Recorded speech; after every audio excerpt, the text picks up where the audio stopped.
Hi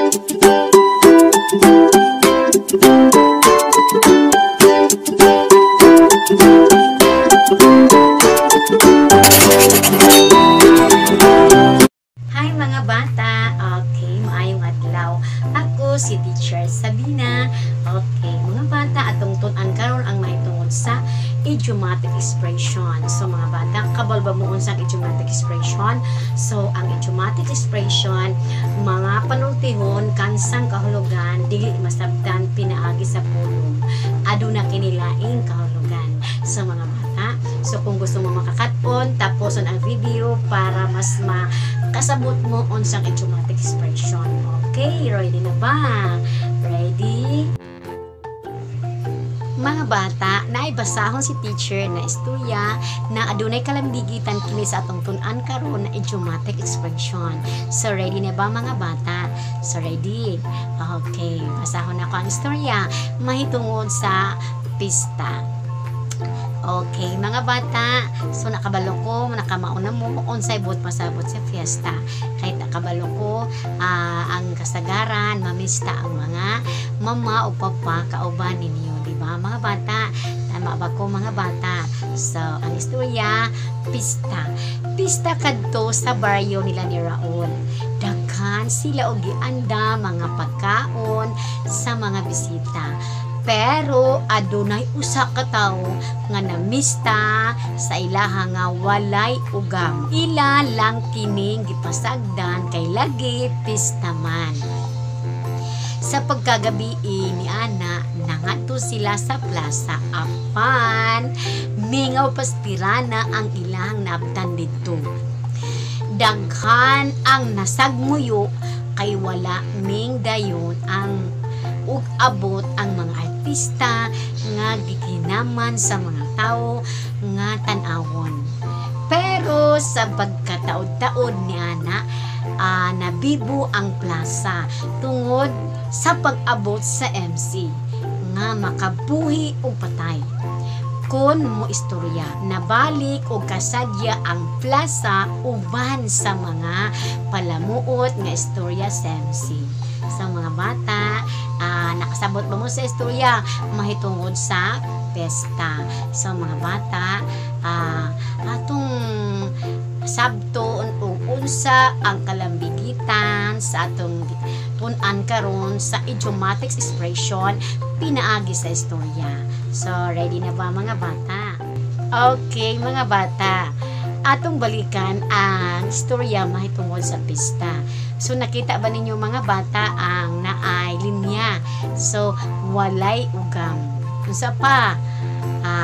Mingaw pastirana. Unsa pa? Nasagmuyo. Okay.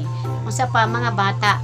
Makabuhi og patay. So mga bata, maunay gitawag idiomatic expression. Sa ganito, walay ugam. Sunod, mingaw pastirana. Sunod, nasagmuyo. Okay, sunod, makabuhi ug patay. So, maunay maunay mga pananglitan sa idiomatic expression. So mga bata, kung atong paminawon ang mga pulong dili masabtan pinaagi sa pulong, aduna kay nilaing meaning mga bata. So ato karong tun-an ang kabahin nga na mga bata. Okay, ang idiomatic expression, mga panultihon kansang kahulugan dili masabtan base sa mga pulong niini. Sa maunay gitawag og idiomatic expression o idioma. Okay, pananglitan mga bata. So na unang pananglitan, bagagnaw. Usa ka na mga bata ng bagagnaw. Okay, so walay kaulaw. So ang buot pasabutan ng bagagnaw mga bata dili maulaw. So maunay pananglitan sa idiomatic expression, bagagnaw, walay kaulaw. Sunod,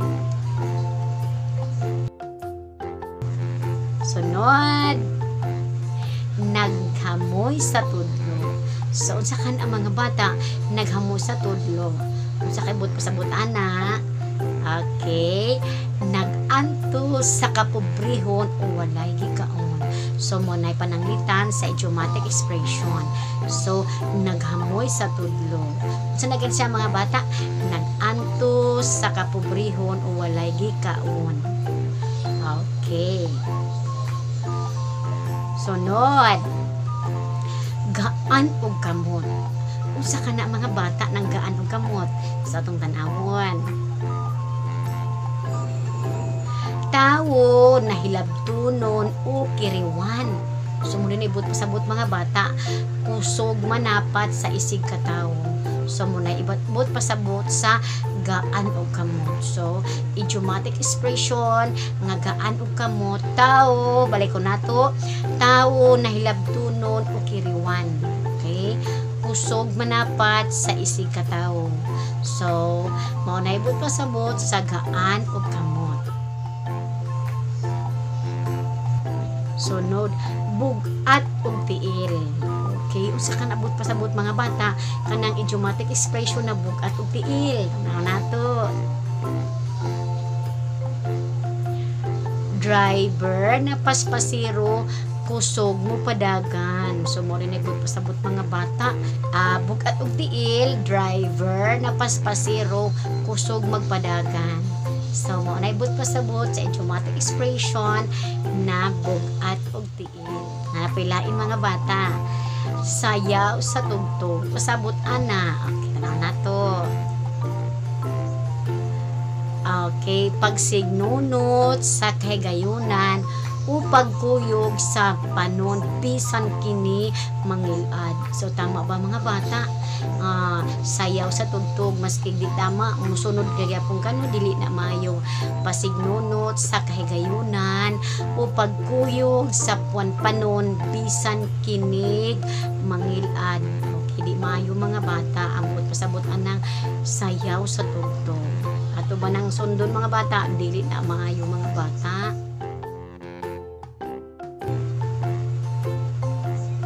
So, naanapulain mga bata.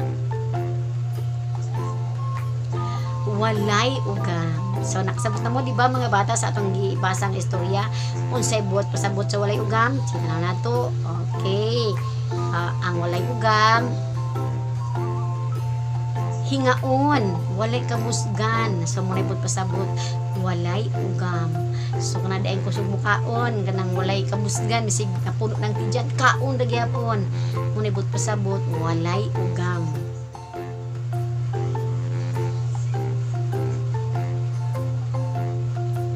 So, mingaw pastirana. So, kabanan mo mga bata sa istorya, mingaw pastirana. Unsa ka na? Walay tao na nanambong. So, mingaw pastirana. Ang pasabot anak mga bata, mingaw, walay tao na nambong sa usa ka programa. So, mga bata, kabalo ko, dahan na muna katunan, mahitungod sa idiomatic expression. So, ato na pong tanawon kung dahan ba muna hibaluan. So, direksyon. Pili ang hustong idiomatic expression o idioma nga gigamit sa pahayag. So, ready na mga bata. Ansira nato. So, kabalo ko, dahan na muna hibaluan, mahitungod sa idiomatic expression. Pinagi sa atong gitunan karon. Ready? Okay. Si Ginang o Ginong Hulyo adunay bugtong anak nga si Mina. Kinsa maoy mansana sa ilang mga mata. O sa kay asa ka ang idiomatic expression ana mga bata. So, una-hunaas makadaghan pili asa ana idiomatic expression. So tanaw nato.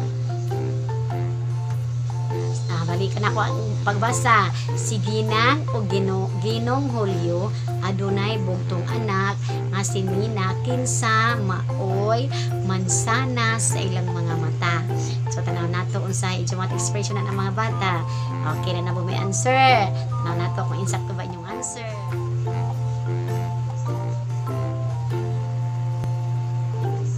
Okay.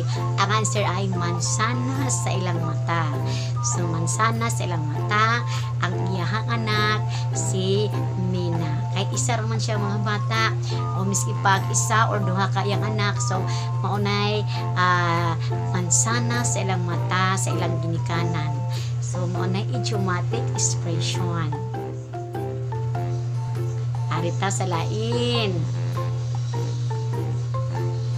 Okay, si Rita, kumpirmado, cute, nga daghag noun. Asa ka ana ang idiomatic expression mga bata? Tanaw nato. So, tanaw nato mga bata asa idiomatic expression. Okay, daghag noun.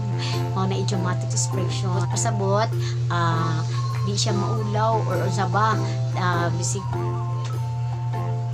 So, napilain mga bata. Number 3, dili na guyod ko musakay pag-usab sa jeepney ni Noy Felix kay bugat siya og tiil sa iyang jeepney. Okay, dili na gyud ko musakay pag-usab sa jeepney ni Noy Felix kay bugat siya og tiil sa iyang jeep. So, pili sa idiomatic expression. So, balik ko na ko, dili na gyud ko musakay pag-usab sa jeepney ni Noy Felix kay bugat siya og tiil sa iyahang jeep. Okay. Ano na itong mga bata kung maka-answer ba mo? Yes. Okay. Bugat siya og tiil. Ngano ka na? Kusog siya mo padagan mga bata. Bugat siya og tiil. May sabot anang mauna idiomatic expression sa pahayag. Pilain. Okay, Mingaw Pastirana. Ang selebrasyon sa among pista kay wala moabot ang mga artistang dinapit. Asa ka ang idiomatic expression ng mga bata?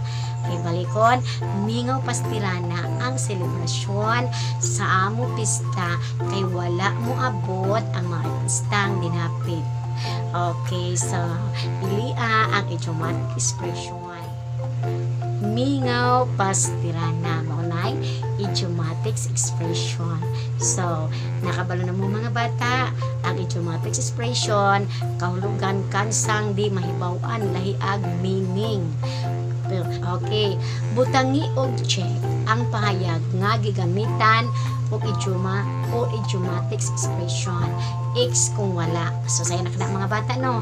Butangan na tong check kung na idiomatic expression ang pahayag. Kung wala gani, butangan og room.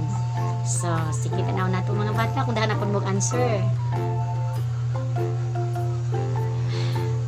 Muanha ko sa inyong balay aron magdula ta. Okay? Balik ko basa. Muanha ko sa inyong balay aron magdula ta. Check ba na siya o wrong ba na? Okay, tanaw na itong mga bata kung sa saktong answer. Muanha ko sa inyong balay aron magdula ta.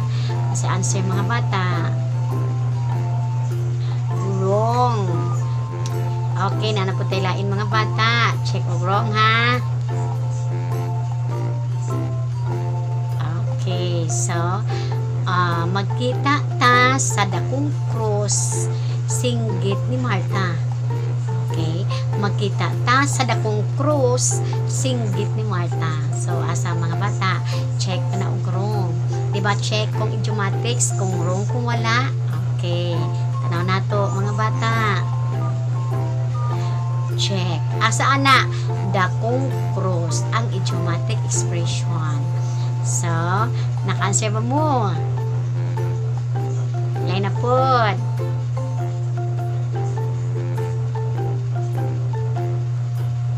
Ikaw ang nag-inusarang itik na nagkapakapal ining akong dughan.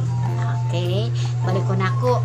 Ikaw ang nag-inusarang itik na nagkapakapa ining akong dughan. Asa kay check pa nag-wrong mga bata. Tanaw na to. Check. Okay, ang idiomatic expression nag-inusarang itik. Okay.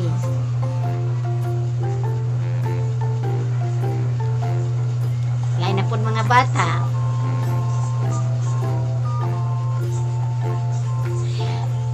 Nanganti si Tar tarsing na dila raway labod sa iyahang badlungon na anak kun iya kining makit-an. Okay? Nanganti si tarsing na dila raway labod sa iyahang badlungon na anak kun iya kining makit-an. Okay, so check mo na, urong ba na? Check. Ano man? Ang idiomatic expression, dila raway labod. Okay, so mo na. Check.